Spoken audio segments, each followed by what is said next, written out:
survol de la Bible, livre par livre. Quel est l'objectif de notre projet, de notre étude pour cette année? Donc, premièrement, pour ceux qui commencent à connaître la Bible, pour ceux qui ne connaissent pas encore, qui ont envie de la connaître, l'objectif, c'est vraiment de permettre une lecture un peu plus à l'aise et profitable des Écritures.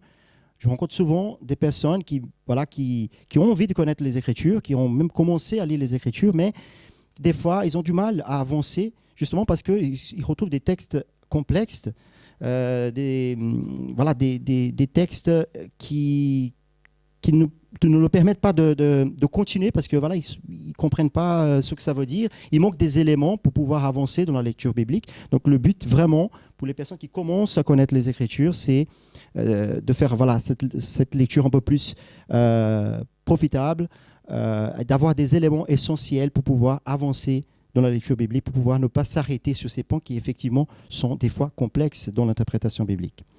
On a aussi un objectif pour ceux qui ont déjà une bonne connaissance des Écritures, qui connaissent déjà, qui lisent assez régulièrement déjà. Et l'objectif, c'est de permettre de consolider ces connaissances et d'approfondir ces connaissances afin de pouvoir aider des personnes qui ne connaissent pas encore, qui ont envie de connaître. Mais on a aussi un objectif pour tous. Pour ceux qui commencent à connaître la Bible et pour ceux qui la connaissent déjà, l'objectif est le même. C'est apprendre à en tirer ce qui est vraiment essentiel de notre lecture biblique. Et le but pour lequel elle a été révélée par le Saint-Esprit, c'est de nous conformer à l'image de Jésus-Christ. C'est pour notre sanctification. C'est ce que le Seigneur nous a enseigné. La parole de Dieu a ce but, vraiment, de nous conformer à l'image de Dieu. Comme vous savez, nous avons été créés à l'image de Dieu. Dieu nous a créés en perfection morale, sans péché, à son image. Mais le but de cette création, c'était justement de manifester la gloire de Dieu parmi ce monde, de manifester ses attributs, manifester sa lumière à travers nos actions. Mais l'homme a péché. Le péché a entraîné non seulement l'humanité, mais toute la création dans une séparation de Dieu, dans des conséquences catastrophiques. Tout ce qu'on voit aujourd'hui autour de nous dans le monde, les guerres, la famine, les maladies, les souffrances, tout cela, c'est la conséquence du péché. Et finalement, la mort, parce que le salaire du péché est la mort. Et donc, cette triste réalité que la Bible nous raconte nous amène à une compréhension que notre état, c'est un état vraiment désespérant. Mais Dieu ne nous a pas laissés sans espoir. Et ça, c'est le message central des Écritures, c'est le message de la rédemption. C'est que Dieu, il avait un plan, depuis le début.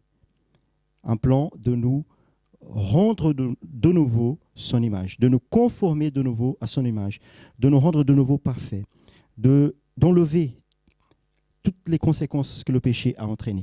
Et donc, il a envoyé son Fils. Il a envoyé son Fils unique. Dieu s'est fait chair et habité parmi nous. Il a vécu une vie parfaite comme aucun de nous pourrait le faire. Il a accompli entièrement la loi de Dieu. Et puis, après, il a pris aussi sur lui tous nos péchés, toutes nos offenses, toutes nos transgressions, toutes nos maladies, toutes nos douleurs, toute la conséquence que le péché entraîne. Il a pris sur lui, sur la croix. Et donc la condamnation qui nous était due a été versée sur lui. La colère de Dieu a été versée sur lui, sur la croix, pour que nous puissions être pardonnés, justifiés par Dieu. Et donc, il a payé le prix, il est mort sur la croix, mais il est ressuscité au 3e jour, donnant preuve aussi que Dieu a accepté son sacrifice. Et donc, quand nous plaçons en lui notre confiance, quand nous croyons que nous sommes des pécheurs, que nous sommes séparés de Dieu à cause du péché, mais que quelqu'un a payé le prix à notre place, et nous plaçons notre confiance en lui, à ce moment-là, nous sommes justifiés devant Dieu, justifiés par la foi dans son sacrifice. C'est ça l'évangile de Jésus-Christ. Okay? Et à partir de ce moment-là, on va commencer donc une nouvelle vie en Jésus-Christ. Et on commence là, à partir de la justification, un processus, comme on a vu dans l'étude de l'année dernière, on commence une étape qui va durer toute notre vie, qui est la sanctification. Et c'est justement le fait de nous conformer de nouveau à l'image de Dieu. C'est-à-dire que Dieu ne va pas faire comme il a fait au début. Au début, il a créé l'homme et la femme en perfection, et puis il a soufflé en haut son esprit, son image, ses attributs. Il a soufflé en haut. Mais maintenant, il nous donne son esprit, mais il ne va pas nous rendre parfaits immédiatement, comme il a fait à la création. Il va faire le chemin à l'inverse. C'est-à-dire que maintenant, à partir de cette masse corrompue que nous sommes devenus à cause du péché,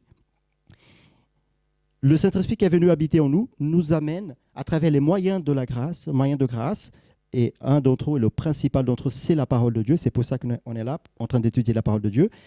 C'est à travers la parole de Dieu qui va donc nous purifier. Comme un sculpteur, comme un artiste il va nous lapider gradativement cette image corrompue, tordue que nous sommes devenus. Il va nous rendre de nouveau l'image de Dieu. Mais c'est un processus gradatif qui dure toute notre vie. Okay? Donc c'est vraiment le but essentiel de notre lecture.